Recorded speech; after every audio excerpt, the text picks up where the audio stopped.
Construction industry is heavily male-dominated, which is also reflected in the lack of women in leadership and management positions. In South Africa, only 13% of people employed in the construction industry are women. Although these statistics, this data is dated, I think it resonates with the reality that very few portion of the women, of the people employed by the construction industry are women. Also, it was found through research that the retention rates of women in the construction industry is very low. So it's one thing to employ women, and it's another thing to retain them. So this is also a problem. So few women hold leadership or management positions. The construction industry is heavily dominated, which creates additional barriers for women in terms of mentorship and advancement. And then retention of women is also very low, indicating that women face challenges in staying and advancing in the construction industry. Other problems are that female mentees stagnate more than their male counterparts. That is, they don't move. So if you have a mentee that is female, they stagnate. They are found to stagnate more than their counterparts in their career development aspirations. While their male counterparts, if you employ a man and a female construction professional the same day, the male would most likely advance faster than the female counterpart. So this impacts the female's ability to access higher leadership and managerial positions because they don't grow. And then there's also the problems of interaction. When the mentor who has been assigned to the mentee, once they differ in characteristics, profession, or in gender. So it could be very challenging for women to find mentors who can support their career advancements. A further finding is that women's businesses, so let's say you decide to set up your own business. It's been found that women's businesses advance at a slower pace than those of men. And this disparity further reinforces the need for mentorship and support for women. So what are the likely causes of these problems that I have outlined? So the likely causes are poverty.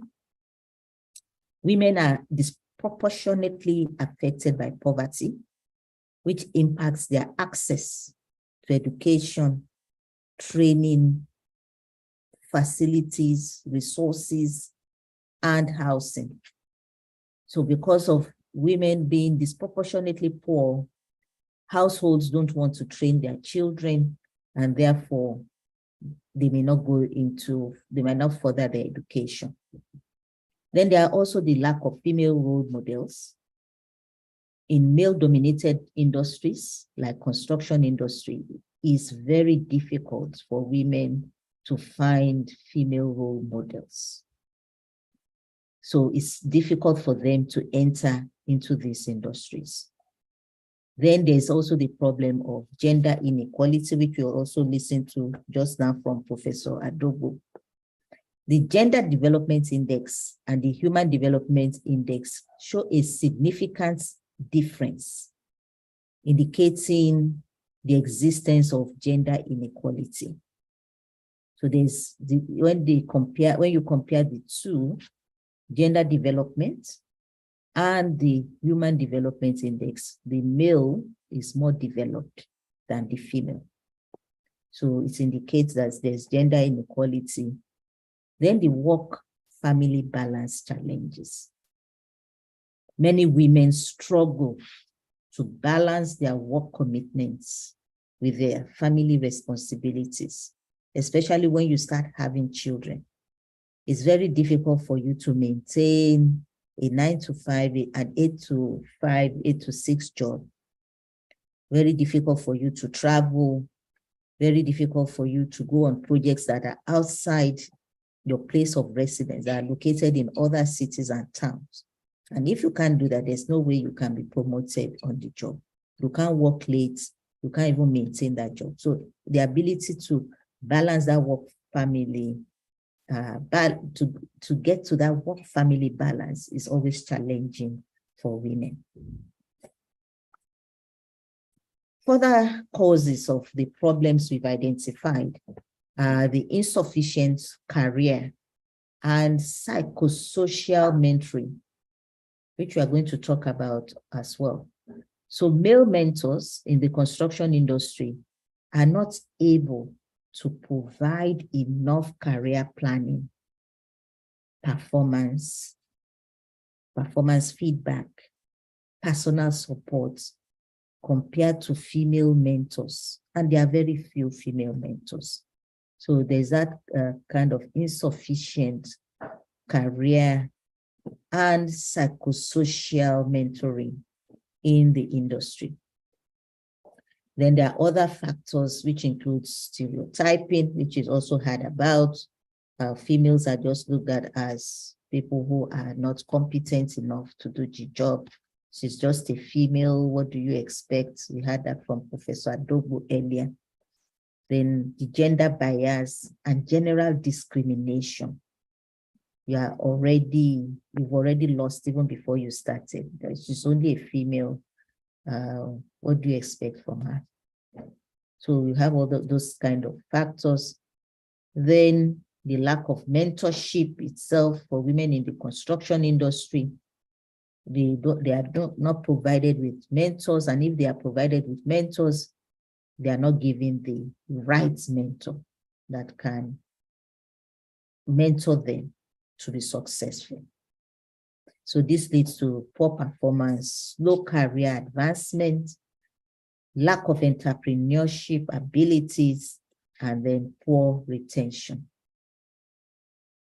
So the current underrepresentation of women in leadership and management roles in the construction industry highlights the need for mentorship, which is the title of my presentation. It highlights that we need mentorship. There's need for skills development and support to address the barriers the women face in order to improve their career advancement opportunities. So I'll first go to theory to find out what are the theoretical solutions available.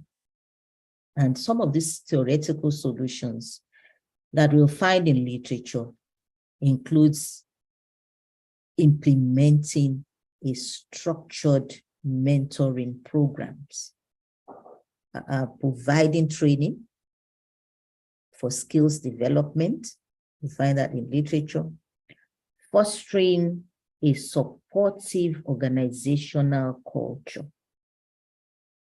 Offering networking and career advancement opportunities. Addressing the barriers faced by women entrepreneurs through mentorship. Measuring and evaluating the impacts of mentoring programs. These are the key solutions to attracting and retaining women in construction companies through psychosocial mentoring. And these initiatives will benefit the mentees and contribute to the organization's overall success and diversity. So what we find in literature is that is much more that the emphasis is that there is no mentoring. There is need for training to improve the skills development. There is need for networking and career advancement opportunities. The organization culture, which sometimes is toxic.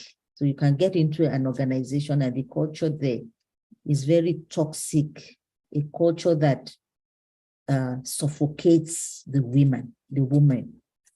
They don't take into consideration that you're a woman, you have family responsibilities, you have children that you need to look after. They don't take all that into consideration.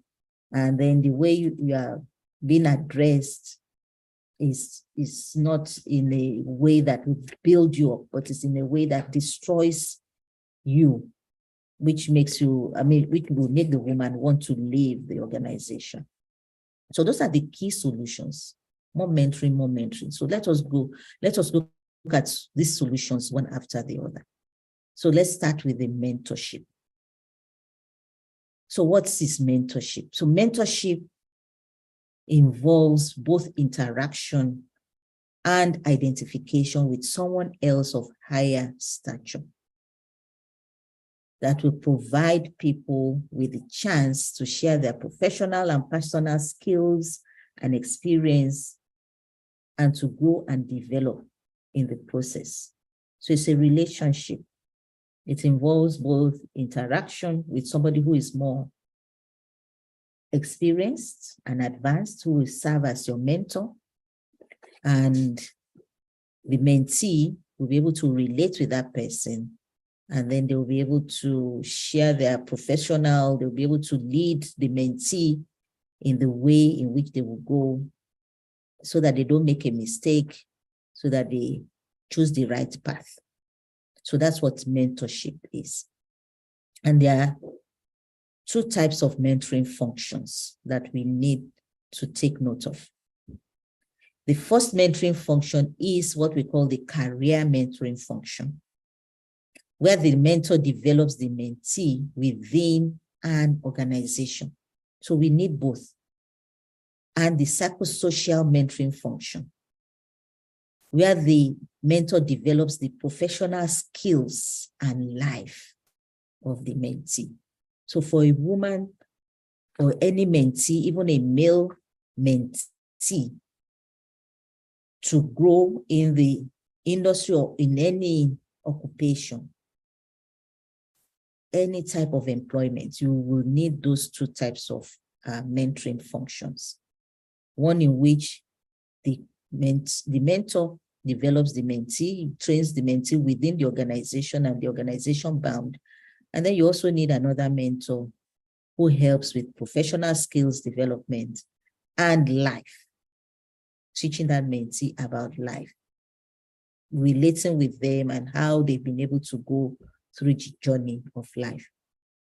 So the psychosocial mentoring characteristics and career mentoring characteristics that influence the successful mentorship of women from research are found to be role modeling, being a good role model, counseling on what to do and what not to do in the industry, acceptance and confirmation, accepting the mentee, because some may just be assigned to mentor the mentee, but they don't really accept it, and confirm this acceptance.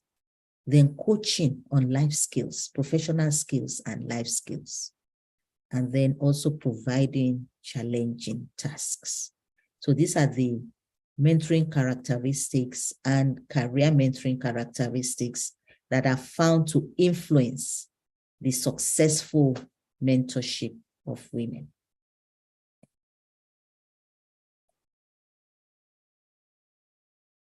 So as a mentor in the construction industry, I've had the unique opportunity to guide, advise, and support my mentees, which includes advising them on how to navigate the workplace and what is required of them.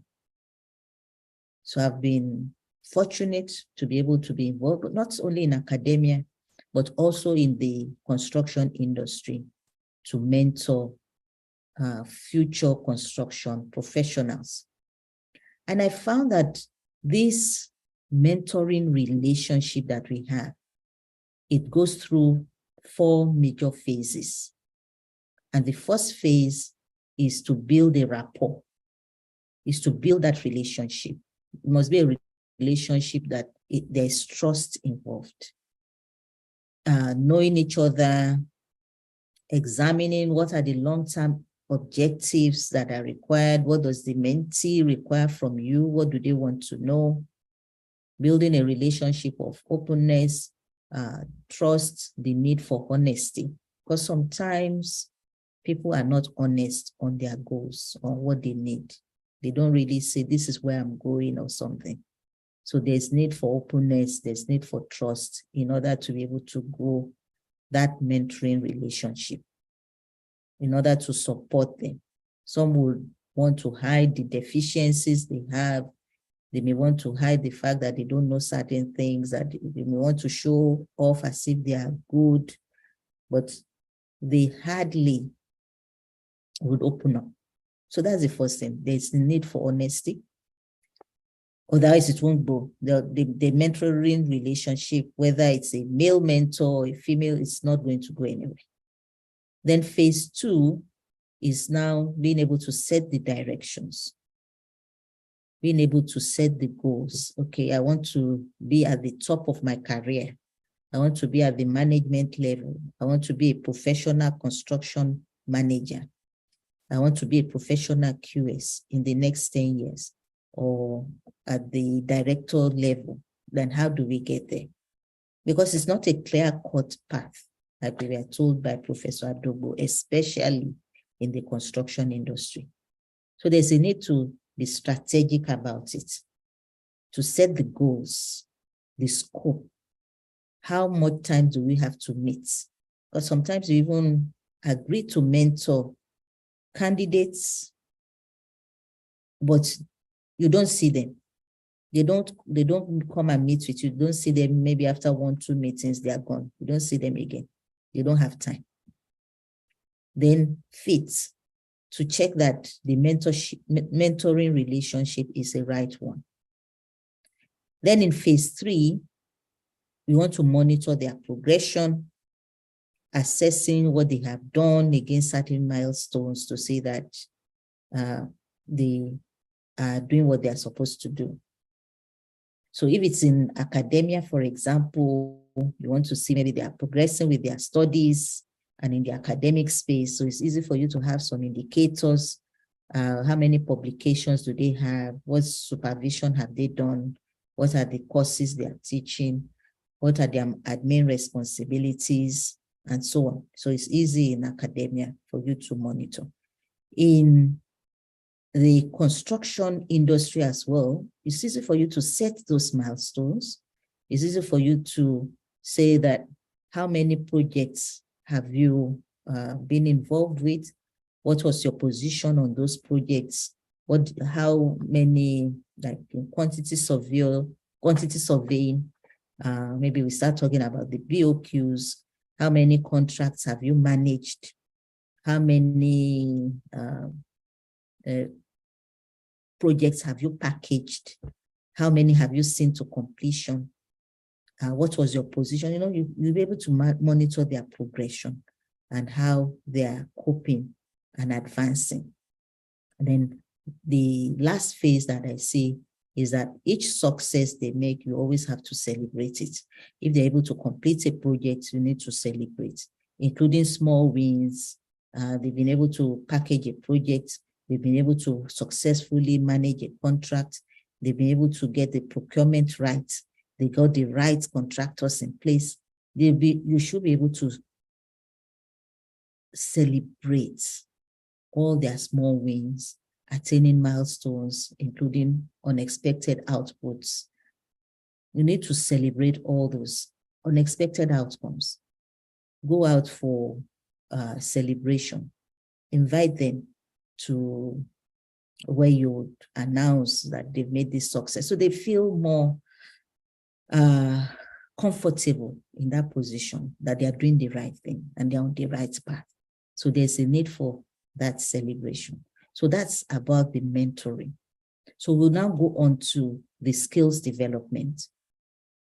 So skills development involves developing oneself and acquiring the necessary skills sets for added value in the organization and personal career growth. So it's very crucial. We continue learning throughout our lives. It's very crucial to continue learning. You should never stop. It's a crucial aspect. Lifelong learning is a crucial aspect of skills development, requiring constant learning and improvement. We should always say, I'll do better than yesterday. I'll keep on. I have to do better than yesterday. So skills development also includes identifying the skills required for career advancement and actively seeking opportunities for training and on-the-job development. So it plays a central role in human development and careful planning. We need to plan carefully to support the human development needs that is required for personal growth. In South Africa, we have something that we call the Sector Skills Plan, which aims to anticipate and promote economic growth within specific industries by predicting and addressing future skills needs. So there's always something that they always have to plan for the future. Don't forget, now we have we're in the digital age, the 4IR age with the ChatGPT and all this new software, the BIM software. So they keep on planning. So you have to ensure that you are able to forecast the future so that you develop your skills so that you will still be relevant in the future. So that's the reason why skills development, you need to continually look at the future, anticipate, looking at what is happening, anticipate what's going to happen in the future, and then try and acquire those skills. So if I'm just someone starting out in the industry today, I'll try to acquire the skills and things like the BIM, regenerative design, design thinking, all those things, so that you will be more relevant in the future. We are moving into a digital future, and so we need to keep on addressing those future skills needs. We should not just stay in one place. Okay, so the areas that I believe should be covered by training programs for skills development in construction, especially for women, to bridge this gender gap. There should be these training programs specifically designed for women are crucial. These programs aim to provide women with the necessary skills and knowledge to succeed in the construction industry. So it will include things like focusing on maybe construction techniques. These construction techniques will train and equip women with knowledge of various technologies that are used in the industry. So, for example, we're talking of maybe alternative building technologies, using precasts versus on-site construction as a kind of technology. You have to decide between it and advise your clients appropriately. Project management training, which will provide women with the knowledge and skills required to oversee construction projects from start to finish. So this will include things like budgeting, scheduling, resource management, and effective stakeholder management. Very important. It enables women to take on leadership roles and contribute to successfully completing construction projects. So knowing how to budget for the project, knowing how to do the cost management aspect, knowing how to schedule your activities, knowing how to level out your resources in resource management, leveling the resources based on the income you receive from your clients, and also managing your stakeholders. In South Africa today, stakeholder management is very crucial because in South Africa, we have people called the Business Forum who invade sites. They invade sites and take over sites if they are not paid a certain sum. So if you don't manage those stakeholders, then there's a possibility that that project will be stalled. You won't be able to make the project performance targets in terms of time, in terms of cost, because you didn't manage your stakeholders successfully. Another important training that I will also propose is the training on regulations, especially training regulations, safety regulations. This includes understanding the potential hazards and risks that are associated with construction. It's also a growing area, and had recently that Lagos State is implementing a cadre called the Safety Professional Cadre or something like that. So it's a growing area. So this is very important that women are able to take charge in such areas. These are areas that are not, you don't need to put in much effort. You don't need much strength to do it. So knowing what are those preventive measures that should be taken on the job site, what are the safety protocols that people must adhere with, so to promote a safe working environment, reduce the likelihood of accidents, reduce the likelihood of building collapse. So knowledge of those safety regulations, what are they? These are areas in which we can go in. Then in the emerging technologies, this is where women can also have an advantage. So this includes learning about the latest advancements in the construction industry. Can do some of these things from home. Learning about innovative tools. What are those innovative tools that are used out here? How is AI, how can it be implemented in construction? How can you use regeneration in construction? What are those software you use on construction projects? So by acquiring knowledge in this area, women can adapt and contribute to the industry's changing landscape and potentially are able to gain a competitive advantage in their career, because these are not tasking jobs. These are not jobs that will require you to run around. You can be at home, looking after the children, and then being able to use some of these technologies to do your job. You could even be working in Lagos and doing projects now. It's now a global village. We'll be doing projects for people in the US. It's happening.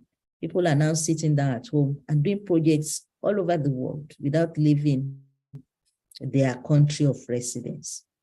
So what you need to acquire those skills is very important. So now the last concept of this presentation is the career advancement. It's also very important, because if we don't advance in our career, we may become disillusioned. We may become reticent, and then we may just drop out of the industry or the workplace entirely, because we don't see any progress, we don't see any advancement. We won't be happy. So career advancement is crucial. So successful mentorship usually leads to greater career advancement. Mentorship is often used in organizations as an important strategy for career advancement. So what is career advancement? Career advancement is the process that employees will undergo towards changes in performance, their job position, promotion, increased earning, and a better relationship with management. So as the name implies, is progressing. We always want to progress. We always want to move forward. We are always, as human beings, always want to earn more money for our skills. So you want to advance. It shows that you are performing, you feel good about yourself. There are potential barriers to career advancements experienced by women, some of which has been identified by Professor Adogo in her presentation. They originate from, our barriers originate from our biological gender. And I've said we now have new skills in construction through which women can gain that competitive advantage. And then also societal attitudes and expectations of their wider familial role. So for example, most women have a primary responsibility for domestic duties, and women are different from men because of the discontinuous work patterns.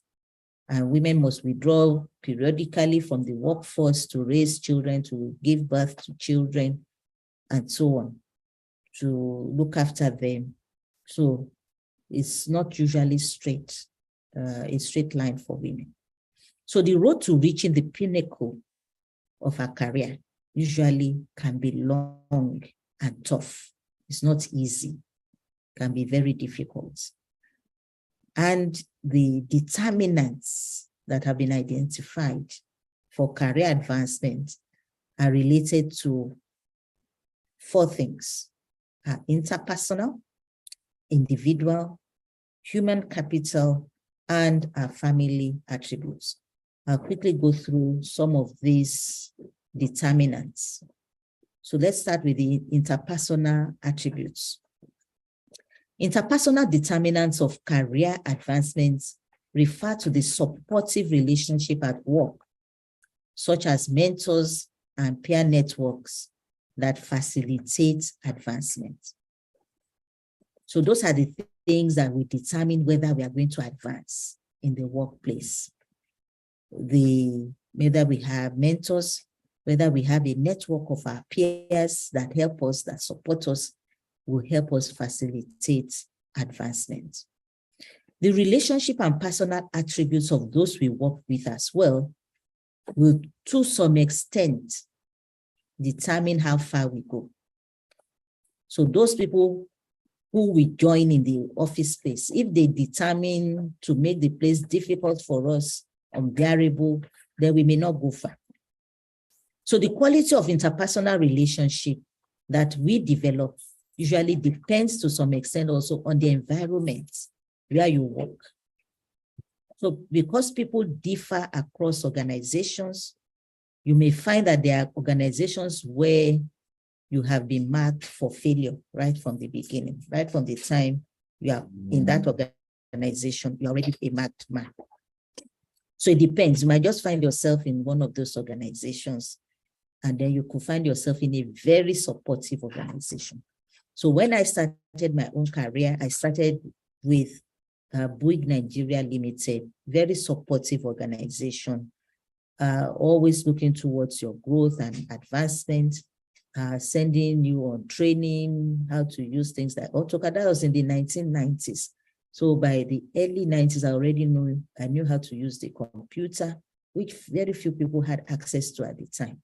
So it gave me that boost in my career. So if you don't work for that environment, if you don't work in a supportive environment, you may not go far. And then there are also people that you need to consciously manage. You need to be able to identify them and consciously manage them in your place of work. They're the ones that have big egos, people who know nothing, but have egos. You find them everywhere. They are there in the organization. You need to manage them or avoid them if you can. There are people who secretly poison relationships, the people we call the snakes. There are people who are reluctant players, people who usually lack energy. You can't call them to do anything. They usually lack enthusiasm. You also have to avoid them if you are somebody who is intent on progressing with your career. So how do we improve interpersonal relationships and avoid people above is a question we all battle with every day. So one way from research that we found could help is using what we call the soft skills.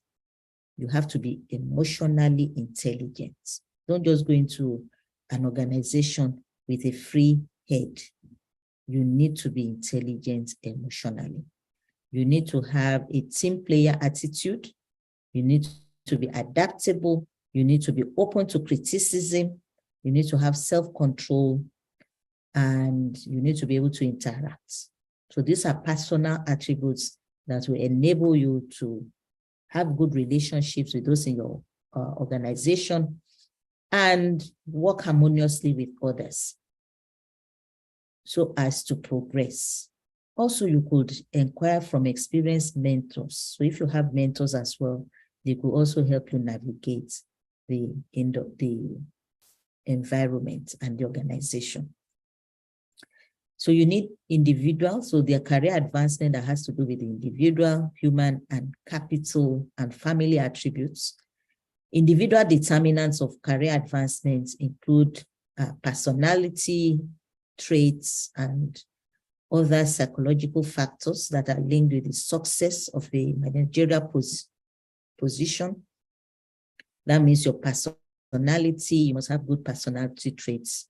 Then using soft skills such as emotional intelligence, you are able to recognize and manage your emotions and emotions of others. You should be careful that people don't get under your skin. Some people do it deliberately. They want to annoy you. You have to be able to manage it. You have to be a team player. You must be adaptable. You must be open to criticism, which I've mentioned before. Then the human capital determinants involve personal things like education and experience investments and experience that you have invested in that enhance your value in the labor market. So you must keep on skills development. You must keep on developing yourself so that you have very good value in the labor markets. So even if we are talking about, when we say JAPA, for example, you must have very good value that can sell you anywhere in the industry or outside the country. Continue improving your value. Family determinants will include if you have support at home, and then your work arrangements. Sometimes it can be flexible so that it will help you achieve the work-life balance. And just as the example I gave, when I was at Bouygues, I had my 3 children in that organization, and they gave me a very flexible work arrangement so that I could resume late at 11 and close early at 4, as long as you finish your job for the day and you can take the rest home and then complete the work. So if your company is able to give you that very flexible, supportive environment, then you are also able to advance in your career. So just running through the conclusion. So what's the conclusion from what's the take home? So the presentation has highlighted the lack of female representation and career advancement opportunities in the construction industry.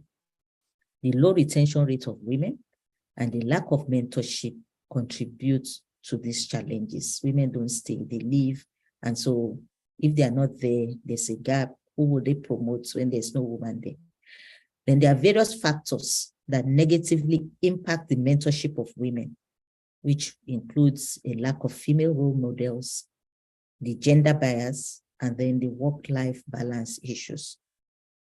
So this presentation has proposed that successful mentorship can increase knowledge, it can improve your productivity, it can empower the woman so that they advance, there's career advancement, entrepreneurial skills, and retention for women in the construction industry.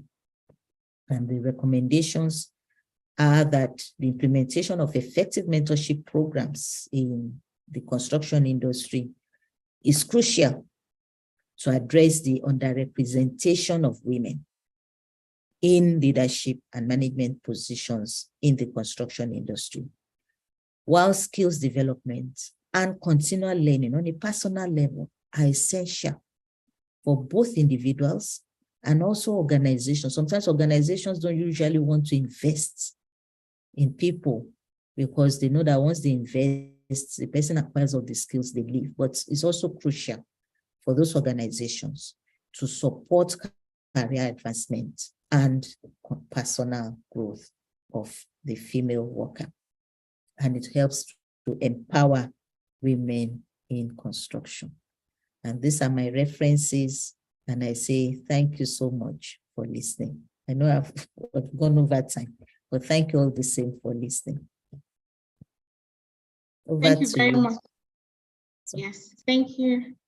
No, Ma, you were right on time. Thank you very much for that very, very wonderful presentation on mentorship. It's very, very interesting to note that mentorship are of different types. I didn't realize that until today, where you have the career mentoring and the psychosocial mentoring. Up until today, I just thought that mentoring was mentoring regardless. And if you have a mentor, they're supposed to just, ensure that it's a holistic thing. So it's very interesting to note. I've learned that today and I really appreciate it. We took a lot of insights from your paper where you talked about being emotionally intelligent, being a team player, because all these things, mentoring is not just on one side. You as a mentee also has a lot to do with regards to the whole mentoring process. So you have to be somebody that would be easily mentored. So for that, you have to have self-control, you have to be a team player, you have to be emotionally intelligent to adopt this. You also talked about skills development, how organizations should adopt mentoring and training in their systems in order to build these mentoring processes. And I hope that, I know a lot of organizations are doing that now, but it's still not enough. And we feel like they should do more in order to have this mentoring impact in their employees. You also talk about acquiring different skills as a person in order to prepare yourself for opportunities in the future.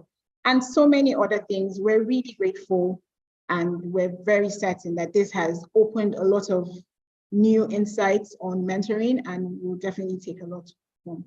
Thank you, Ma. At this juncture, I would like to introduce or acknowledge the presence of Dr. Femi Balogun, who is a board member of the foundation. Thank you very much, sir, for joining us. We appreciate your presence.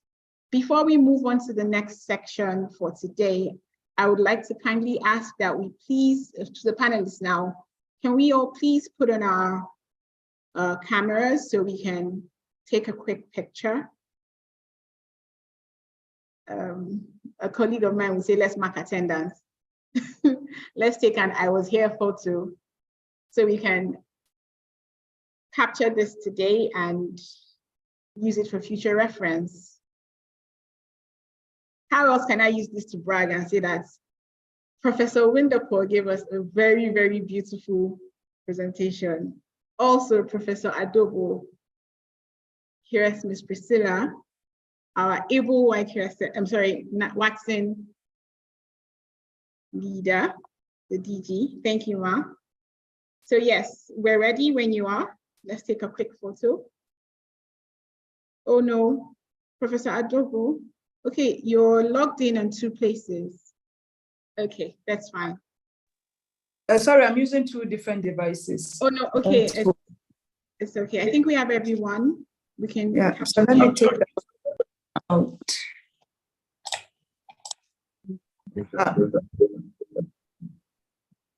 Thank you very much. We've actually taken the picture. Thank you. Okay. Okay, fantastic. Thank you. I mean, we would still like to see your beautiful faces. Please don't worry. But if you have to, that's fine. Oh, wonderful. I love that we're right on time. See, as women, we do a lot of things perfectly. Stick to time because time is precious. Yes, it's been an amazing session and we are very, very, very grateful for all the panelists that have spoken. We're on to the question and answer session now. Okay. I know that a lot of attendees on this program are itching to ask all the questions. And before we move on, I'd like to take the permission of the DG to reiterate again that this is a safe space. I know a lot of us women are very, very, well, we like to say that we're private and we do not like to ask questions just because we do not want to be judged. But I've learned something I mean, in my short life. But yeah, so far that if you don't ask, you will not, I mean, nobody can attend to your concerns if you do not open up and speak about what is bothering you, regardless of whatever it is. Nobody can read your mind. We don't have mind readers. So if you have something itching to talk about, please, this is a safe space. We have amazing people on here as panelists that are ready and have dedicated their time to really address this. It's not about just having webinars and just coming and reading papers. It's about impact. We really want a lot of people here to take home a lot of things. So if you have any questions that you're itching to ask with regards to gender bias in your industry, if you're having any annoying boss that is annoying you with some certain issues, please bring it here. Let's discuss it so that you can personalize this and take this home. And then you know that, yes, you're on the right track. Mentorship doesn't have to be a very long term. You can have 2 minutes impact with somebody, and the insights or the advice that you get from that person can take you a very long way. So please, I'd like to say, take advantage of this session, this Q&A session. Ask all the questions that you're itching to ask and get one-on-one answers from this amazing panelists that we have on here. So, before we start, I'd like to ask the DG, QS Dr. Celestina Eke, if you have any comments before we begin the Q&A session while we take on the lists. Thank you, Mark. Okay, thank you, dear moderator. It's just this webinar was specifically organized for the women in construction with particular interest for quantity surveyors. You know, there's a thing we know in our profession that our women are not out there. That's why we brought these renowned women, seasoned speakers that have done well in their space to come and talk to us. So this is an opportunity. Like the moderator said, it's a safe space. Come out, say what your concerns are. We're here to help you to address it. There's no better time than now. Stop hiding. Stop. I saw a comment somebody wrote about when she encourages her colleagues to come for quantity surveying functions that they don't come. I was trying to reply to answer her, but I think network, went off. So for all the participants, at least we tried. We have about 35 participants. I know each one of you have concern, have issues. We all have. Some of us have overcome that. Some of us are dealing with that. Some of us are still being harassed on a daily basis for being a woman and taking a space. So we have gotten to this time where we are. Our speakers have done well. So please come out and ask questions. If you don't want to ask, right, you'll be responded to. Thank you very much, moderator. Thank you very much, Ma, for that reassurance. Because I know there was one time we had a short meeting where we had a lot of young people on there, and one of my colleagues was like, if you talk now, they'll just mark you and say, this one that likes to talk too much and all that. But please, this is not it. Talk as much as you can. The panelists are very much available to answer all your questions. While we're waiting for questions. Well, sorry, moderator, if they don't ask questions, it's assumed that they've all taken what the speakers have spoken about. We can always share their slides with them, but it would be nice. I remember you ask a lot of questions. Bringing you on board is deliberate so that they will see you. You're one person that listens, that learns, that want to achieve, that want to grow. So we're bringing you so that your young quantity surveyors will see someone like you, instead of being by the side and being envious and complaining. See if maybe they can do it. You can do it. If Prof can do it, Prof, with all modesty, was my junior in the university. Look at her, she's my prof. I'm so proud of her. Do you understand? So there's no limit to what you can achieve. Each time I see Prof, I say, Prof, I want to be like you and all that. She will smile. Do you understand? So some of you too are saying the DG is doing this. Everything we're doing as a woman is to encourage you people. It's not as if we can stay in our comfort zone and be okay with what we have achieved. But if you can see these people doing well, Prof have so much in her hand, Our Prof. Abimbola from Cape Town, I see every time they're inviting her for functions. I've not met her in person. I've not even spoken to her. But we wrote to her, she accepted because she's a woman that wants to encourage others, all the way from South Africa. So what are you waiting for? Ask your question. So moderator, I'm sure I'm seeing some Q&A questions. Please take it so that. Yes, I also have some questions, but I would allow the attendees to speak and then we would wrap up. At the moment, we have Njum Ekanem. She has a question. I hope I'm correct. So please unmute yourself and ask your question so that we can give you the direct insight. Ekanem. You can unmute yourself.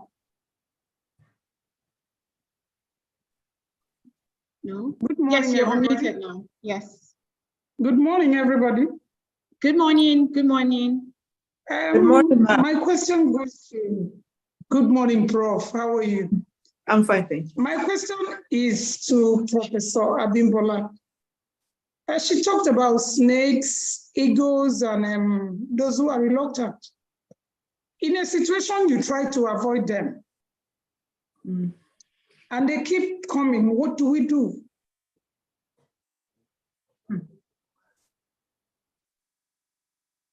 Thank you so much for your question.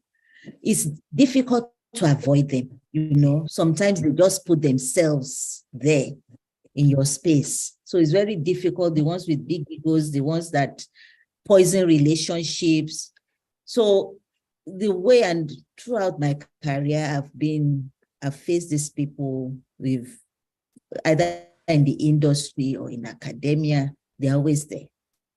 So especially the ones with the big ego, they expect you to maybe prostrate to them, kneel down and greet them every morning and say, well done, sir. You know, that kind of thing. So if you work in the ministry in Nigeria, that is something that is expected, that you have to always kneel down, say, prostrate and greet them. But so what I was saying is that if you can't avoid them, then you need to manage them. But the first thing about it is that, and it's good that you've already been able to identify them, because sometimes people are not emotionally aware that this is what this person is doing. So that is even more worrisome. So if you are able to identify them, first of all, you've almost succeeded. So you've identified them. This is what this person wants. If it's the kneeling down one, you have to manage to always give them the, don't be like, because they are the ones in position. So don't behave as if you can't maybe give them that acknowledgement that they are the top ones there. But the other ones, the snakes, the double-sided ones who poison relationships, you need to just be your own person. Don't mind them. If they are not in position, they are not going to be able to affect you. They can't do it. So don't mind what they do. You do your work. You advance, you get the skills required, and the organization will recognize you. Do you understand? So don't go in, because they say if you fight with a pig, you also get it. Yes. So you don't want to fight with a pig, just avoid them. But the most important thing, as I told you, is for you to be able to identify that this is what this person is. If you can't, then you don't have emotional intelligence and you may not succeed in that workplace. Thank you very much, Prof. Thanks Thank you. Thank you. Thank you very much, Ms. Ujum Ekanem, for that beautiful question. We're still taking questions. This is the Q&A session. If we don't get any questions, it's assumed that we've all taken. We have 3 questions. Okay. Wow. Okay, we have another person ready for a question. Adeyemi Ogini, you can unmute yourself.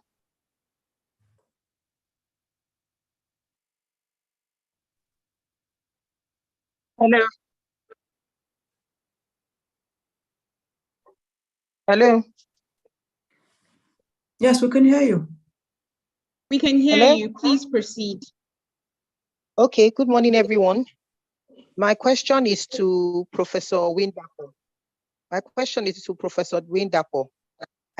just want to know if you had a better experience when you traveled. You were once in University of Lagos, and then you traveled to Cape Town. I want to know if you had a better experience moving up, and what were the factors responsible for that?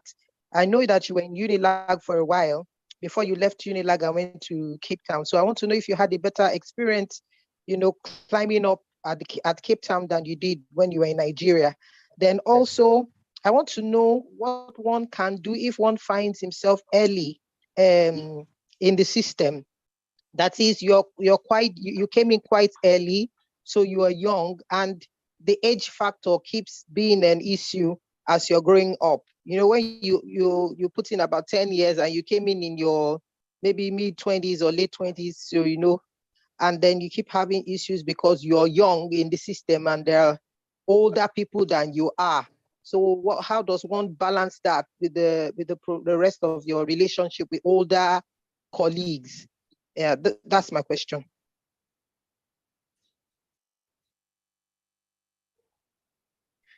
Thank you so much for your question. Quite insightful. And and then thanks for following my career path from University of Lagos to Cape Town. So I didn't really want to dwell too much on the Cape Town one, but you would have seen from what I presented that you'll know that if we go, because I know it's on YouTube, but if we look at the South African, what should we call it? The South African kind of climate is different from what we have in Nigeria. So you know that they are coming from a place of apartheid. If you remember their history, the history of South Africa is from apartheid. It's where even not only just female, but the Blacks, there was segregation, there was discrimination against Blacks, both male and female. And then there was the female one as well. There's also, so the female is like, if Black female is like 1/4, is like the most oppressed or the most discriminated against person, because you are discriminated against because you are female, you are discriminated against also because you are Black. So those were the oppositions that I faced, which I wouldn't face in Nigeria. And so the discrimination against the Black female is quite intense. So as a Black person, you're not even taken seriously. It's not as if you, no matter what you do, not even to talk of a female, it's as if your intel, especially coming from a country like Nigeria again. Most of my degrees were from, not most, all my degrees were from Nigeria. So you are not even taken as if you have any knowledge or know anything. But the only way which I found, the career path which I found, was just to ensure that you do what you are supposed to do. Don't let people pigeonhole you into a kind of, this is what the Black people can do. So you need to you need to make those big wins from outside. And what are those things, especially in academia, is publishing. Nobody can fault you when you publish. It's when you don't publish that someone can look at you as a mediocre. But if you say this, and even with the publications, even if you publish in good journals, they'll still say, oh no, it was just pure luck that made you publish in those journals. But you need to, if they say go 1 mile, that is my own thing, my own, like my motto. If they say go 1 mile, you go 10. Don't wait at 1. So if they say, okay, publish 3 papers, don't publish 3, publish 30. That was how I was able to progress at the University of Cape Town. Never had been in Nigeria, maybe I'll just publish like 6, 7, or 8 international journals. But over there, you have to do more. You have to go the extra mile to So it was quite tough, but then I was able to shatter that glass ceiling. So it's something anyone can do, but you just have to be determined, and then you have to be prepared to go the extra mile. So for your second question on with the older people, yes, because they're always there. And then, you know, with all these new technologies we are having now, I consider myself an older person, and my children see me as a dinosaur. I'm already old. So hardly do, if not that I told you about my experience at Bouygues.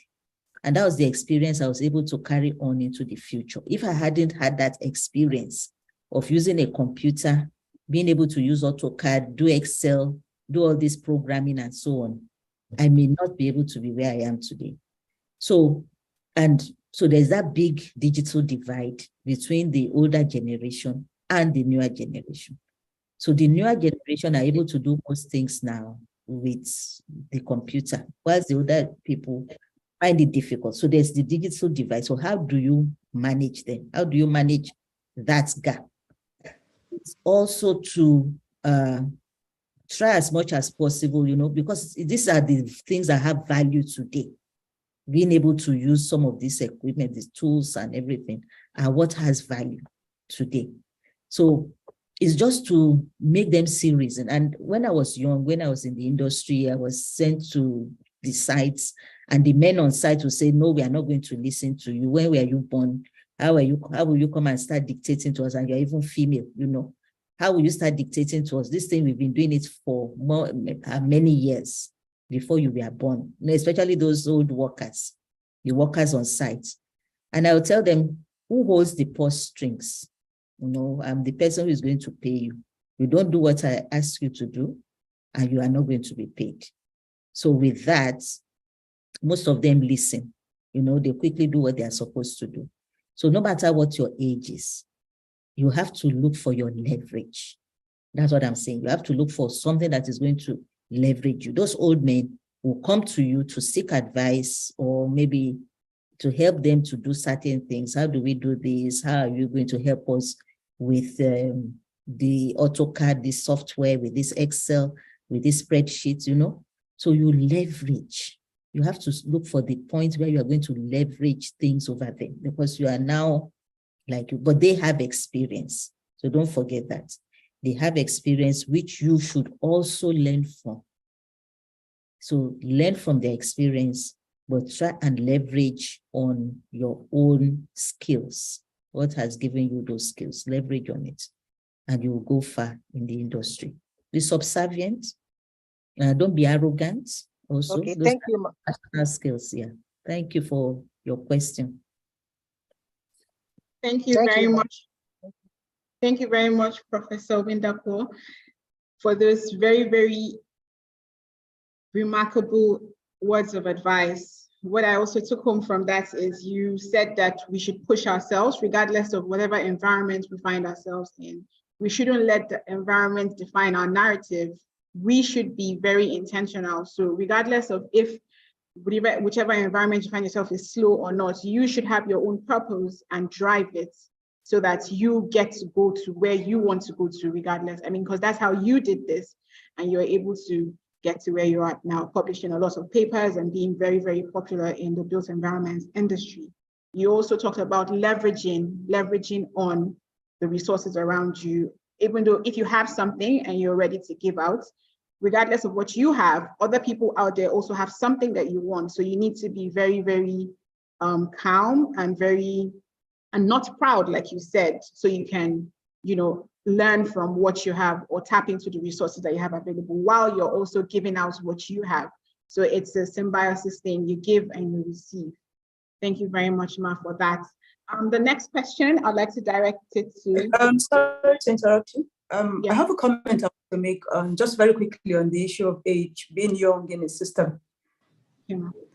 Yeah, so because I found myself too in a situation where I was considered young for the level where I am. I am still considered young by a lot of people, and being a woman doesn't help the matter too. But one thing that I know is if you're going to see far in life, You have to be willing to stand on the shoulders of giants. That's one policy for me. There are people who have gone ahead who you can learn from. So just to add to that when you're young, there's a lot of things out there that you may not see. But if you can stand on the shoulder of giants, you'll be able to see much further. That's just the only addition. Thank you.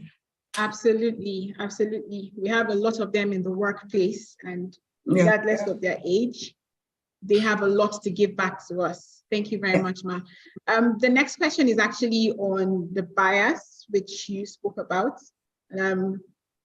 Professor Adobo, please, if you would indulge us in answering this question.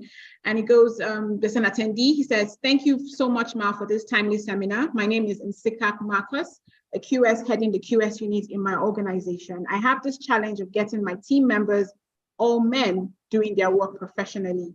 It seems I am overbearing, and most times they see it as a woman demanding so much from the men. I need guidelines on how to deal with them. Honestly, they have made me aggressive because most times I have to go beyond bounds to get deliverables from them. Sometimes I feel that they want to frustrate me since I am the one reporting to the management. So yeah, unfortunately for the woman being caught, you're almost, so to speak, caught between the rock and a hard place. There is no simple, straightforward answer for situation. You will have to deal with each situation based on its own context. But the one basic principle is you ask yourself, if it was a new person asking for these deliverables, will they do it or not? If they're not doing their work, by all means, if it means sending out a query, send out a query. You will be called names. These are some of the challenges that you face. As a woman, when you assert yourself, we are considered proud or arrogant or stubborn. But we cannot continue to toe the path of timidity. As much as possible, stay on track and do what you need to do. But the one thing that I will encourage is please be polite. Be polite and be, what's the word now? Be humble in your dealings with people. That is not to say you're grovel. You are the one in charge. For me, if I am in charge, I'm in charge. I take charge, and no apologies for what I need to do, as long as it's my work. I don't know what the writer means by going to some extreme, but please, no insults, no trying to prove that you're the one that is in charge or the boss, or you can report people. I mean, if a person is not doing their jobs, report them, give them a warning, give them a query if need be. But please, I don't know. You don't owe anybody any apologies for doing your work. And they should do their own work, male or female. Absolutely. So you heard what Professor Adobo has said. Take charge and just do your thing. Do what is expected of you. Do what the management is paying you for, with no apologies. There's no, you shouldn't hide or say that, because you're leading men, then there's a tactical way to dealing with. They're men, as long as you're concerned, they're employees. And be respectful. We have to be respectful. Don't go overboard, and don't, cross the line. Do your job within the confines of the rules and regulations of the organization, and get your results. That's it. I feel like that's a take home here, a very, very big one. I'm also taking that because I have some of that challenges at my workplace as well. Thank you very much, Ma. Before we move on to the next panelist, I would like you to please speak on counseling. There's a question from a board member, the NIQS Foundation board member, Mr. Femi Balogun. He says that we should talk about counseling. So please share some insights on counseling. Yeah. For the women that are in this field, how do they address this, or how can you leverage on this? How do you give this? How do you receive this? And how do you implement this in the workplace? Yeah, one of the things that definitely you can't run away from is that as you work, you will come across situations that will be challenging, situations that will require you to take decisions, and you may not be sure which way to go. So first off, you will have to identify people who have walked a certain path, people who have overcome similar challenges, if possible. You have challenges maybe with academia, you will want to look for somebody who in academics. If you're in private practice, if you're in the public sector, sometimes it may even be outside of work, but look for people that you respect and people who have demonstrated sufficient integrity in their work. And one of the things, I don't know if we mentioned this earlier, when we talk about mentorship, you can seek counsel from your mentors, and your mentors don't have to be women. But for me, starting out, when I joined my department here, there was no woman in the department. So would you say that I would not have grown? But I had male colleagues who were older, who knew better, who I could go to. I've had recently, I had a difficult, in fact, it's still an ongoing difficult situation with a superior, and managing that relationship has been so hard. And I've had to go to some older colleagues to ask them, look, this is the situation I'm facing. What do you think I can do about it? Just 2 days ago, I have a student who, unknown to me, is having difficulty relating to me on her work. Surprisingly, a female student, and her postgraduate thesis. It was a different colleague, a male colleague, who called me and said, look, this is the situation. And the same person who called me, I said, okay, can we rub minds? How do we solve this problem? How do we go about it? So I sought his own counsel on the matter on how to deal with it. So counseling it's part of what we go through. It's part of what we will need at every stage in our lives. There's nobody that knows everything. You would always come across situations where you need to take a decision. Sometimes it's a decision between something that is almost right and probably wrong, and you need help. Please, if you need help, don't die in silence. Seek help. There are resources, there are people, there are individuals that can help. And that's why networking too is good. Come out from your comfort zone. Let's attend meetings together. Let's get to know each other. If you don't know people, then you will not have, counsel. In the multitude of counselors, there's safety, as we find in the scriptures. For those who are Christians, you see that in the scripture, in the multitude of counselors, there's safety. So please, by all means, seek help if you need it. Seek advice if you need it. So I hope I've been able to address that. Well, yes, absolutely. We would also like to hear your own insights, Professor Windapo, on counseling, because it's very important for us to have as many inputs on that as possible. Yes. I'm muted, yeah. So now, yes, I agree with what Professor Adogwu has just said. Counseling is an important aspect that needs to be addressed. So usually the female mentee, I would say mentee, would need someone to talk to. And so that's where the mentorship comes in. So you need to be able to discuss what are the issues. Sometimes they are things that has to be held confidentially. So with the mentor, if you open that honest and trusting relationship with your mentor, you'll be able to provide that safe space and that supportive environment for the mentee to be able to express their emotion, and then for you to help them and recommend certain coping mechanism for them to better understand their experiences, what they are going through. That is not something new, it's what people have gone through before. So if that organization is not able, if that woman can't get a mentoring relationship or doesn't have a mentor, I don't know how good Nigeria is in terms of having counselors, counseling services. In South Africa, is a common thing. And I think and I also saw it as a problem in Nigeria, that we don't have enough psychologists who will help people to process their experiences. So in South Africa, at UCT, for example, we have psychologists. So once you are having a problem, they would ask you to go. I see it as a problem because I'm from Nigeria and we don't have it and we don't use it. So I see it as a problem, but here it's very like, it's something they do. Once they have a problem, they'll say, I'm going to see my psychologist to be able to understand it. So it's something they do. So if we don't have a mentor, which I would recommend in Nigeria because we don't have very good counseling services or psychologists that the organization will pay for, then you need to get a good counselor. Is my advice. I mean, a good mentor. Is my advice.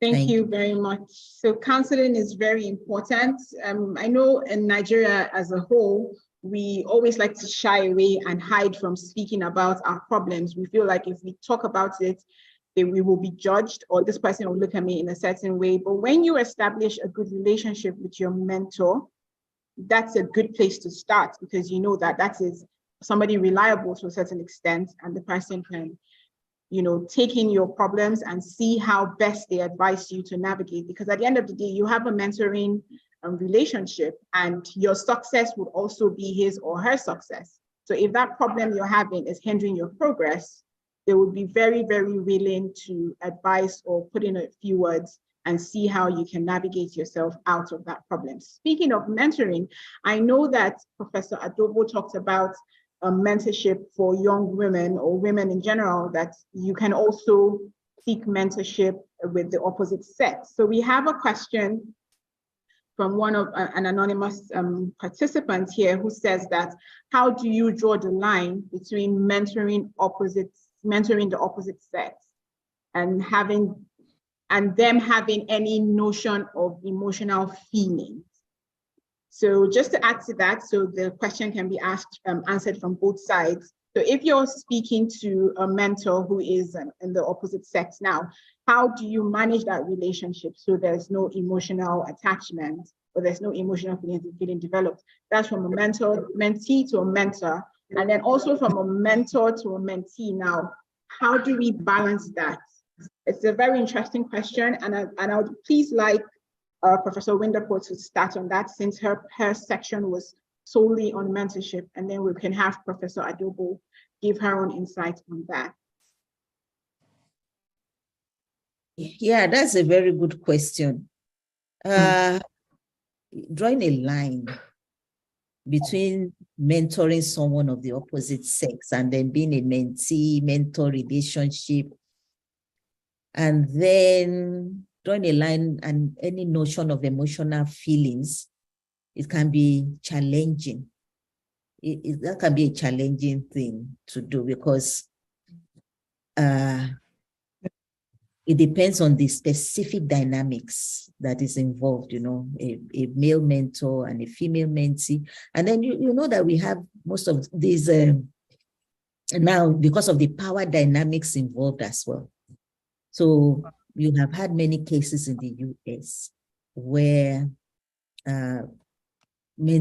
people who have the power are being jailed because they are believed to be harassing the females working under them, kind of. So one needs to be very careful as a male mentor because you have power and you have influence and you have money as well. So I would say that the recommendations there would be to maintain a professional behavior as much as possible.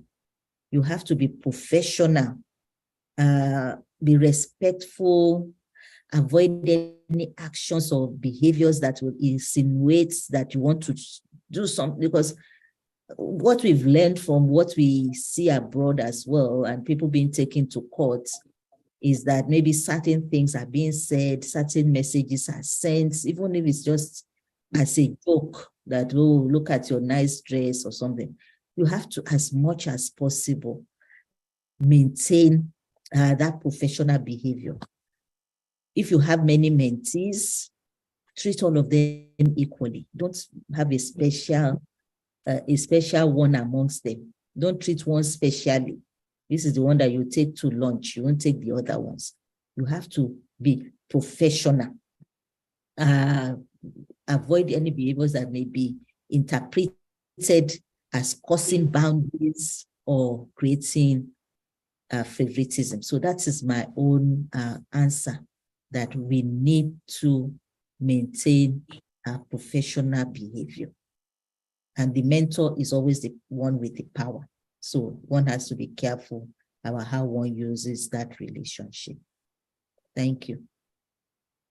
Absolutely. The mentor always has the upper hand. So as a mentee, you also need to be careful by not giving out any wrong signals for the mentor to interpret in another way or in the wrong way. Thank you, Ma, for that. Professor Adobo, please, can we have your insights on mentorship with the opposite sex and navigating emotional? So in addition to being professional in your conduct, for me, I would say set boundaries. You have to set boundaries as to how your interaction is going to be as a mentor. So I have male mentors in my, but there are two of them particularly who are here in ABU, ironically, the Vice Chancellor and the Deputy Vice Chancellor. If I have to meet with them, I meet with them in the office and I meet with them during work hours. I don't call them outside of work hours, except it's very urgent or very important. And in the kinds of messages, I mean, with social media now, you see a funny video and you want to send to your mentor, no. There are some things you don't just, some lines you don't cross. And still, I know it speaks to the issue of maintaining professional conduct, but set boundaries, your conversation, your behavior. I don't have any business calling my mentor at 8 p.m. or 7 p.m. For what reason? No, my interaction is purely professional, purely academic, or perhaps I'm having questions to do with how to handle some challenge with colleagues or something like that. And as much as possible, so the content of our conversation, the manner of our behavior, the manner of our meeting, I don't meet with any mentor in some, maybe some private meeting in a eatery somewhere or in a hotel somewhere for no reason, no. No, there are some boundaries you just have to set. If I need advice on any emotional issues, I don't take it to my mentor. I take that, you deal, those kinds of issues you handle with friends. So you have to set boundaries on how you converse, how you communicate, and the content of your communication, because it can easily be misunderstood. That being said, Barack Obama was a mentee of his wife, Michelle, when he started working in the law firm where they were when they were young. So all the same, draw boundaries. I think that's just it. That's an interesting point to note. I mean, relationships can develop in very funny places, but yeah, but very funny. Draw boundaries. Thank you very much, Ma. If I also like to add that how I address my mentors is very important. Like I would always say, sir, ma. So I mean, even with the conversation, you know that this is strictly professional, regardless of whatever. Okay, thank you, sir. Sir, please kindly explain, or okay, sir, can we have this conversation, you know, and then the time when we should call them or reach out to them.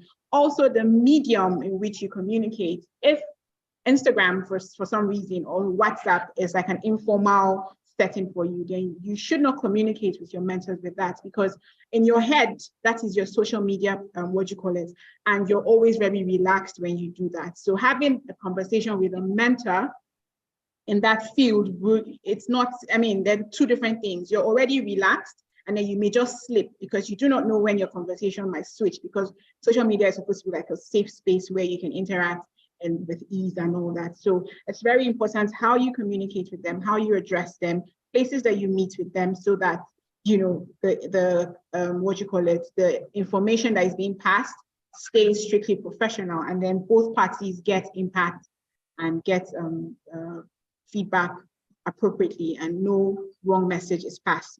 Thank you very much. We have another anonymous participant who has a very, very interesting question. And I would like to say that women generally, especially the young women, have this challenge all the time, where they seem to be missing out, or where you have to have gap years. But let me not take the shine from the participants. I'll just read the question, and it'll be nice to have both panelists. And if possible, the DG or QS Priscilla, our waxing chairman, give an insight, chairperson, apologies, give an insight on this, because it's very important that we hear all sides and see how you all, the panelists, have been able to navigate this and still come out successful. So the question goes thus: good afternoon, Ma. Please, I need more clarity or encouragement on how can a young lady trying to pursue her career and family at the same time. My fears are, what if I get pregnant along the line and possibly cannot cope because of my condition? The company might advise that I resign.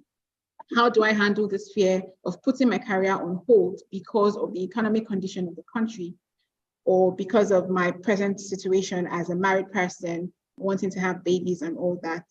How one cannot just sit back and expect that the means of income will come through one source.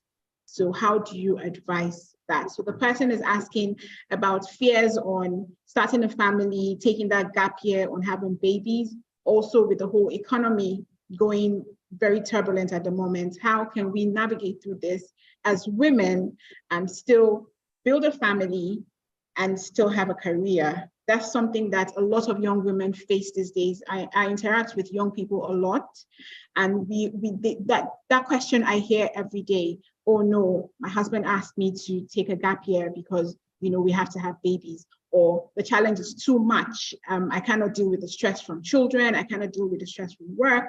Or even in some instances where you have offices or organizations giving forcefully retiring you because you got pregnant.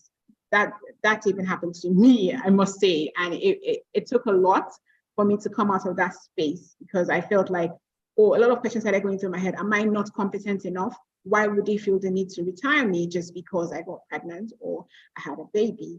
Or, I know that I bring it, I'm all that. So it's the company's loss for letting me go. But that's, by the way, we have a lot of people concerned with this. And I would really like to hear everyone's insights on how we can jump this and still come out successful in both ways, because it's important to have a family. It's also important to have a thriving career.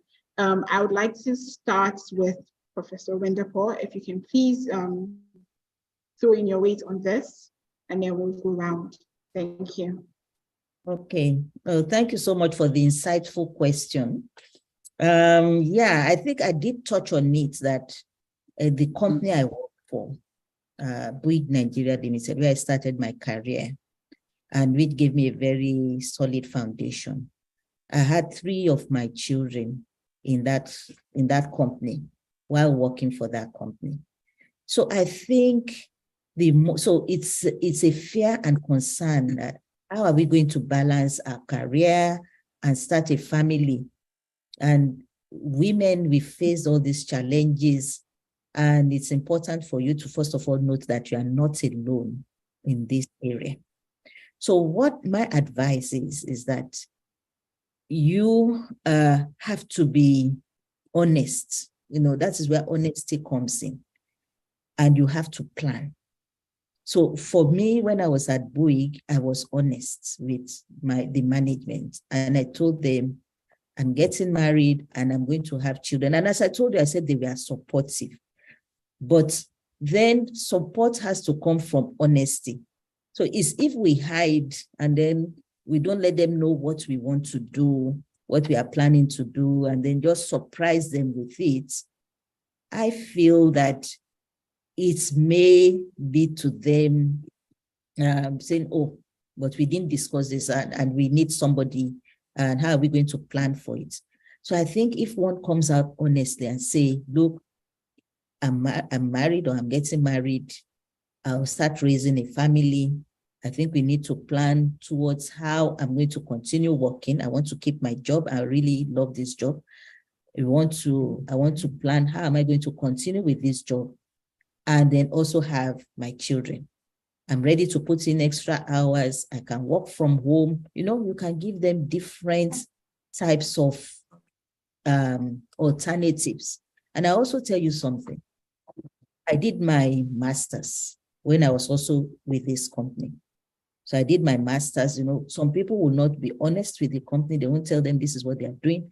I told them I have to do my master's, and they even funded me. So they gave me time to do my master's, time to have my children.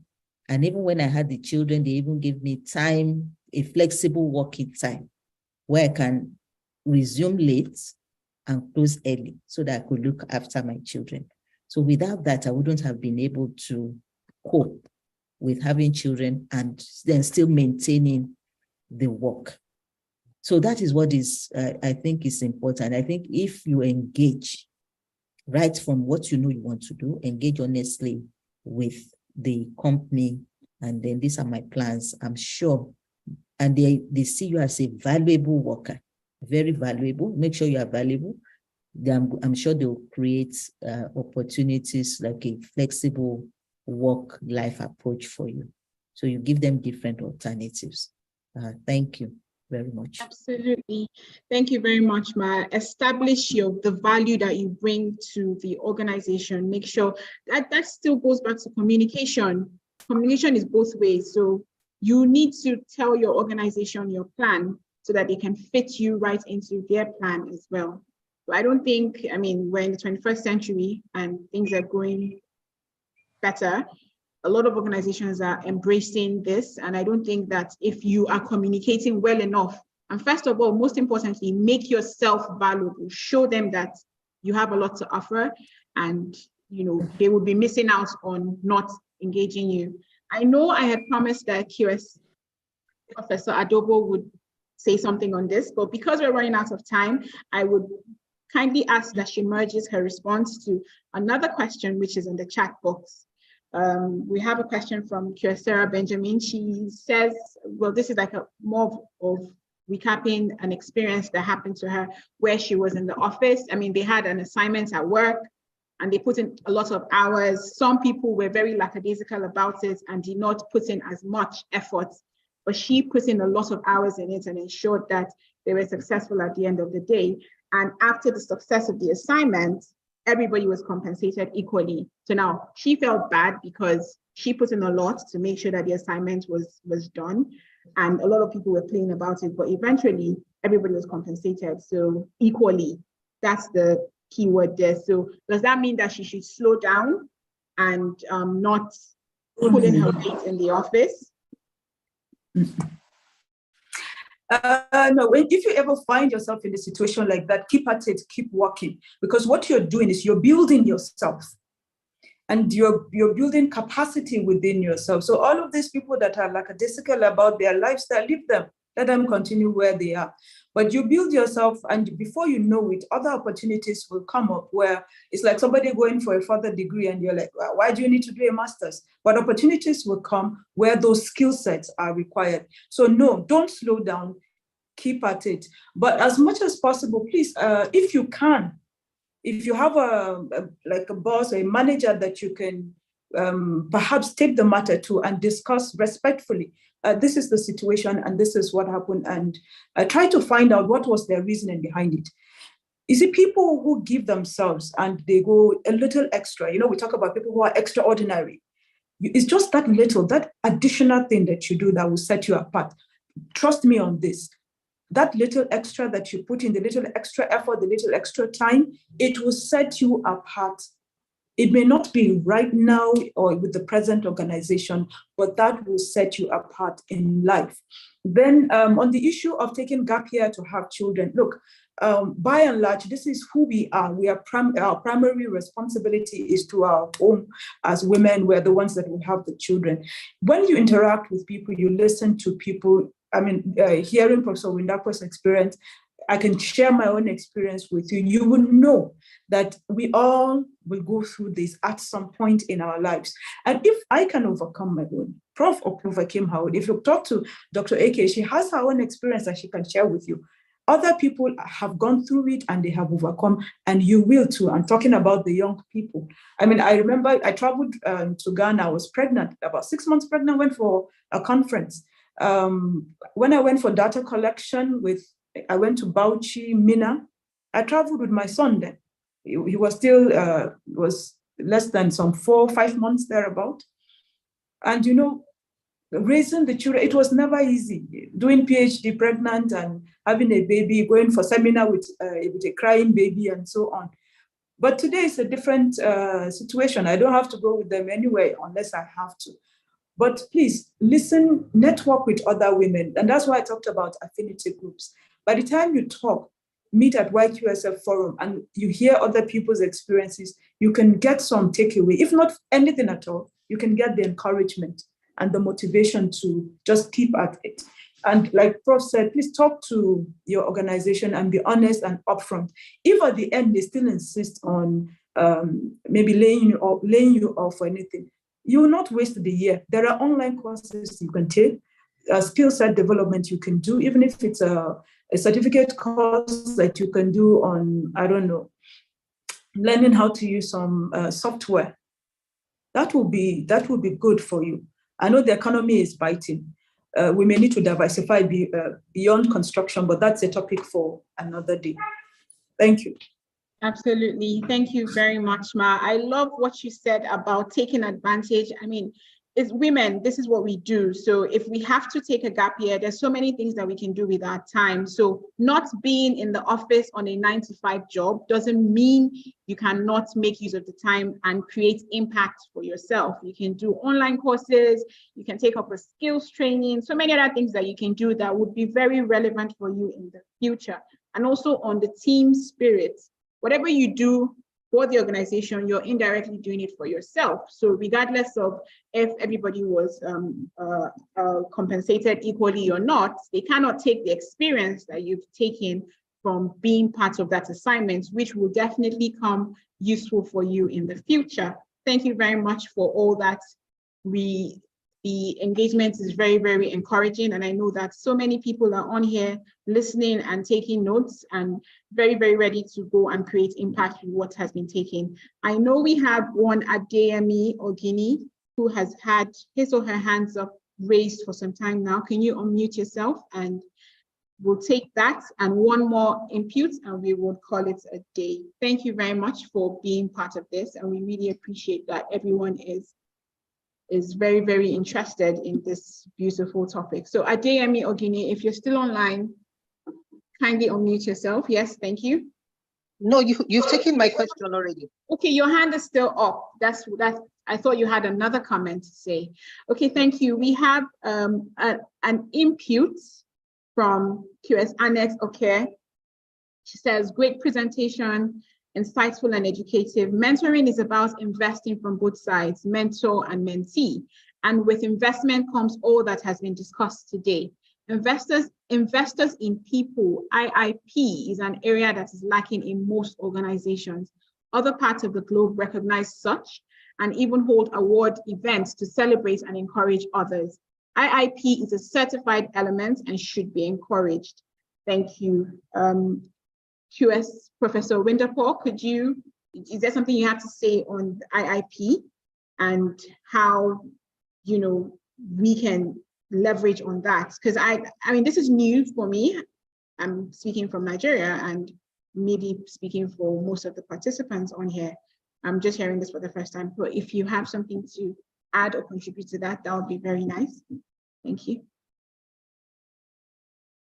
Is that yes, mentoring, I have not had, it's also the first time I'll be hearing about IIP, but yes, it's about investing, because you are investing your time, investing your resources and all that in somebody else. And sometimes it's always lacking in organizations. I was speaking to somebody the other day, and the person was saying, if I take on, is an employer, and I was saying, if I take on new workers, a new worker, for example, I'll need to invest about $6,000 a month. This person is in the US. I need to invest about $6,000. They wouldn't be producing anything for me, but it's for them to be able to develop their skills. So I have to send them to training to be able to use this software and all that. And at the end of the day, after these 6 months, what will happen is that bigger company and other companies, this person now becomes more competitive and then they snatch the person from you. So that may be the reason. So most organizations, that may be the reason why they don't want to, it's just a short reason why people wouldn't want to invest in people. And that is why it's lacking, because of the fear that if I invest in this person, it becomes more valuable, becomes more marketable, then somebody is going to snatch them.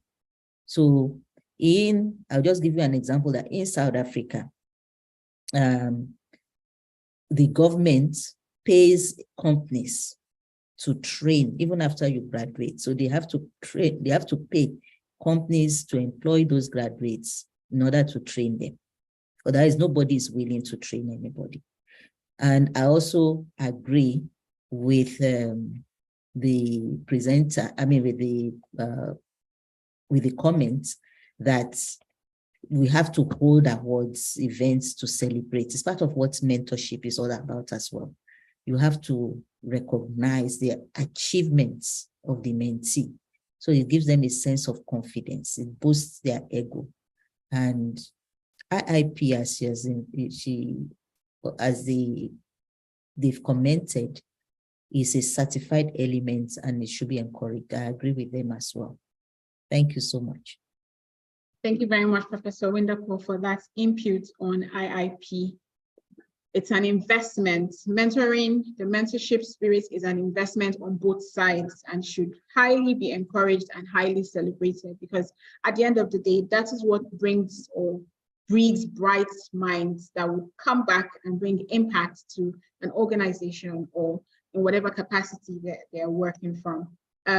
We have just one final question, which would go to QS Adobo, Professor Adobo, and that's on, it surrounds your topic really on overcoming the bias in organization and as women. I know that as women, we are high emotional intelligence, or maybe not just for women, generally, people are still struggling with understanding and applying emotional intelligence. And I know that there's a bias, even though we're trying to fight it, where we say as women in the construction industry or women in the built environment, we should not, take on, not we should not, but a lot of women just think that because you're a woman, you're not, this is not your place, or you shouldn't be taking on leading roles. But thankfully, a lot of women are breaking that barrier now, and they're leading a lot of very, very remarkable projects, leading amazing teams and bringing results. Now, my question goes thus. Yes, we're fighting and breaking that bias and taking up leading roles, but how do we, and we know that women are highly emotional, right? And when we see some things in the workplace, instead of us to have the emotional intelligence in us kick in and address the situation in a very, very candid and precise manner, we sometimes let our emotions run into play, and then we get very emotional, and then we act out of character sometimes, which is fine because that's how we're wired up. But how do we take a step back and compose ourselves and see that, okay, you are overstepping, you're letting your emotions run into the space now. You need to switch on your emotional intelligence thinking cap and address the situation. It's very important that we please speak on that so that women know that the bias sometimes is not created by people, it's actually in our heads. And we need to be able to differentiate that and have our emotional intelligence thinking cap on at all times in order to navigate situations appropriately. Right. Emotional intelligence is a very wide topic of study. Perhaps we may need another webinar to be able to effectively discuss all aspects of it. But bottom line is about self-awareness. It's about knowing yourself, who you are. Because if I don't know who I am, I don't know my tendencies, there's every likelihood that my conduct may not be appropriate in situations. So by self-awareness, what are the social skills that I have and that I exhibit? What are my self-regulations? For me, okay, I can speak for myself. There are people who would be very angry, and if you see their faces, it doesn't change. They don't twitch. Nothing, there's no muscle that moves. You can't see it from their faces. On the other hand, there are women, and that's why they generally say women are emotional. Something goes wrong, we start to cry, our voices start to shake, we become jittery, and all kinds of reactions. The fact that we have emotional responses doesn't mean that we are not emotionally intelligent. To be emotionally intelligent is to have sufficient awareness of yourself, to have empathy and soft skills and social skills to be able to deal with the relationships and the people that are around you. So as much as women have a tendency to be emotional, I don't think that it necessarily means that we are not emotionally intelligent. It's key. How do you handle anger? How do you handle disappointment? How do you handle difficult superiors and difficult subordinates? How do you handle a frustrating day? Do you raise your voice? Do you shout? How do you deal with situations that come at you where your integrity, your personality is questioned? And what are your motivations? Why do you do the things that you do? How well do you adapt? There's so many aspects of emotional intelligence that we can look at. But bottom line is that you react or that you have capacity to react emotionally does not mean that you're not emotionally intelligent. You just have to know who you are. What are your self-regulators? Be self-aware of your person and maintain a degree of, I'm lost for the word I want to use. Your composure, your conduct, yes. Have that professional composure and conduct. But please, our emotions are part of who we are. But we just have to learn how to deal with it, with composure, with good composure and conduct. Thank you very much, Ma. Our emotions are part of who we are, and we cannot run away from them. Instead, embrace them and see how best we can be self-composed to handle situations that come at us. Yes. And with that, I would like to say that we've come to the end of this session. Wow. I almost feel like it shouldn't end, it should just continue, because I'm really having an amazing time navigating through this. Thank you very much to our speakers. I'd like to call on the Waxen National Chairperson, Curious Priscilla or Akabudike. Excuse me if I didn't pronounce that correctly.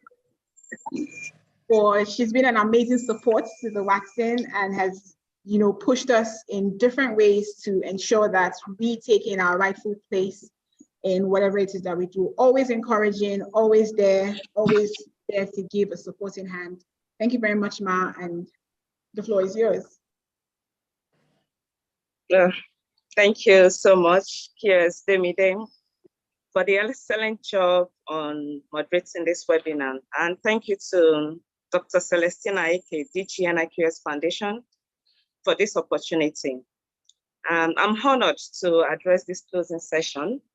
This webinar is breathtaking. I personally have learned a lot within this 2-hour period. Ladies and gentlemen, as we reach the culmination of this remarkable webinar on unleashing your potential, empowering women in construction for gender equality in the built environment, I'm filled with a profound sense of inspiration and hope. Throughout this insightful webinar, we have been privileged to hear from 2 distinguished speakers who have illuminated our path towards advancing gender equality in the construction industry. QS Professor Kulobre Adogbo eloquently reminded us of the importance of overcoming bias and fostering inclusive work environments. Her compelling insights and vast experience shed light on the systemic challenges faced by women in construction and provided us with strategies to tackle these obstacles head on. By embracing diversity and cultivating inclusive cultures, we can create a truly equitable industry that harnesses the full potential of all individuals, irrespective of their gender. On the other hand, Professor Abimbola Windapo graced us with her expertise, highlighting the significance of mentorship, skill development, and career advancement for women in construction. Her passionate advocacy for empowering women through mentorship programs and robust skill building initiatives struck a chord with all of us. By investing in the growth and professional development of women, we paved the way for a future where they can thrive and reach the highest echelons of success in the construction industry. Together, we have witnessed the power of knowledge, collaboration, and a shared commitment to change. This webinar has served as a catalyst for transformation, igniting a fire within each of us to dismantle barriers and forge a path towards gender equality in the built environment. Let us carry forward the lessons learned today and put them into action. Let us champion inclusive practices, mentor aspiring professionals, and advocate for equal opportunities at every turn. By doing so, we can create an industry that is truly representative of our diverse society and reap the rewards of a workforce that reflects the richness of talent and perspectives. I extend my heartfelt gratitude to the Director General, NIQS Foundation, QS Dr. Celestina, aka MNI, FNIQS MNI, for organizing this impactful and empowering webinar for women in the built environment. And to QS Professor Kulomri Adogo and Professor Abimbola Windapo for sharing their invaluable knowledge and experiences with us today. Your contributions will undoubtedly serve as a beacon of inspiration for women in construction worldwide. Finally, I want to express my deepest appreciation to each and every one of you for your active participation in this webinar. Your engagement and commitments to fostering gender equality in the built environment are vital to effecting meaningful change. Together, let us unleash the full potential of women in construction and build a future where gender equality is the cornerstone of our industry. May the spirit of empowerment and equality continue to guide our actions. Thank you very much. Amen. Thank you very much, Ma, for that beautiful closing remark. I would like to invite the DG. Thank you so much. Yes, Ma. I would like to invite the DG, QS Dr. Celestina AK, if she has any closing remarks for the panelists, and then we'll take one more photo session before we go and call it a day. Thank you, moderator. The chairperson have said everything. There's nothing to add to it again.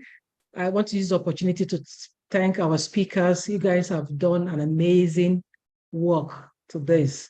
I think this is just the beginning for all of us to kind of keep encouraging our younger ones to know that they can blaze the trail.